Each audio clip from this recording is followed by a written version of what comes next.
Hi friends, welcome back to our channel. మనకైతే ఏపీలో పెన్షన్దారులకైతే ఇక నుండి పెన్షన్ డబ్బులు అనేది అకౌంట్లలో అయితే జమ చేస్తారు. దీని గురించి అయితే ఈ వీడియోలో మనం ఒక ఫుల్ క్లారిటీ అయితే తెలుసుకుందాం. అయితే వీడియో చూసే ముందు మన ఛానల్కి అయితే లైక్ చేసి సబ్స్క్రైబ్ చేసుకోండి. ఏపీ నుంచి వచ్చే లేటెస్ట్ అప్డేట్ని అయితే మన ఛానల్లో ఎప్పటికప్పుడైతే అప్లోడ్ చేస్తూ ఉంటాను. ఇక మనం వీడియోలోకి వెళ్తే మనకు ఆంధ్రప్రదేశ్ ప్రభుత్వం పెన్షన్ల పంపిణీకి సంబంధించి కీలక నిర్ణయాలు అయితే తీసుకుంది. అయితే వరుసగా 2 నెలల పెన్షన్ తీసుకోకపోయినా 3వ నెలలో కలిపి తీసుకునే వెసులుబాటు అయితే కల్పించారు. అయితే డిసెంబర్ నుంచి ఈ విధానం అమల్లోకి రాబోతుంది. దీంతో పాటుగా దివ్యాంగ విద్యార్థులకు ప్రభుత్వం భారీ ఊరటైతే కల్పించింది. అయితే ఇతర ప్రాంతాల్లో ఉండి చదువుకుంటున్న దివ్యాంగ విద్యార్థులు పెన్షన్ డబ్బుల్ని అకౌంట్లలో జమ చేయాలని అయితే నిర్ణయించింది. అయితే దివ్యాంగ విద్యార్థులు ప్రతి నెల పెన్షన్ డబ్బులు తీసుకునేందుకు దూరం నుంచి రావాల్సి వచ్చేది. అయితే అలాగే సెలవు పెట్టి మరీ సొంత ఊరికి అయితే వెళ్ళాలి. అందుకని మనకు ఇకపై అవసరం లేకుండా పోయింది. ఇంటికి దూరంగా గురుకులాలు హాస్టల్స్లో ఉండి చదువుకునే దివ్యాంగ విద్యార్థులకు డైరెక్ట్ బెనిఫిట్ ట్రాన్స్ఫర్ డీబీటీ విధానంతో నేరుగా వారి బ్యాంక్ అకౌంట్లోకే ప్రభుత్వం పెన్షన్ డబ్బులు అయితే జమ చేయనున్నట్లు తెలియజేసింది.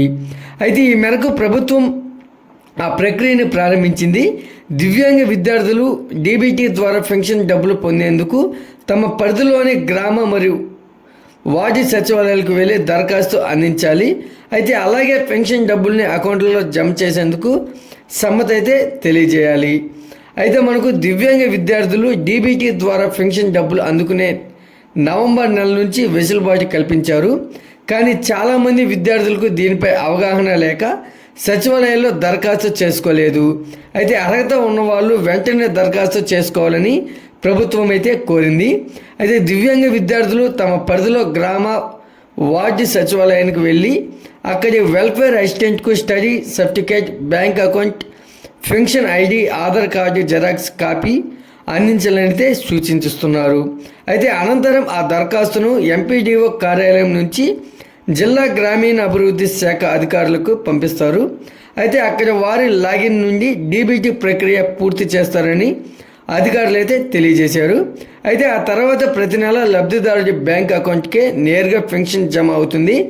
దివ్యాంగ విద్యార్థులు ఈ విషయాన్ని గమనించి దరఖాస్తు చేసుకోవాలని అయితే అధికారులు సూచిస్తున్నారు.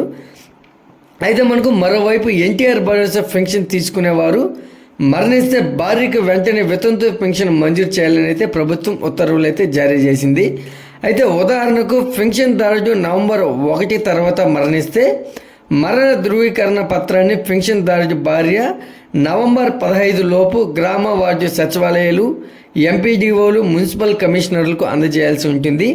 అయితే ఈ మేరకు దరఖాస్తు ఆమోదం పొందిన తర్వాత 2024 డిసెంబర్ 1 నుంచి పెన్షన్ మంజూరు చేస్తారు. ఒకవేళ డిసెంబర్ 15 తర్వాత అందజేస్తే 2025 జనవరి 1 నుంచి వితంతు పెన్షన్ మంజూరు చేశారు. ఈ వీడియో కనుక నచ్చినట్లయితే లైక్ చేసి సబ్స్క్రైబ్ చేసుకోండి. మరొక లేటెస్ట్ అప్డేట్తో మీ ముందుకు తీసుకొస్తాను. Thanks for watching.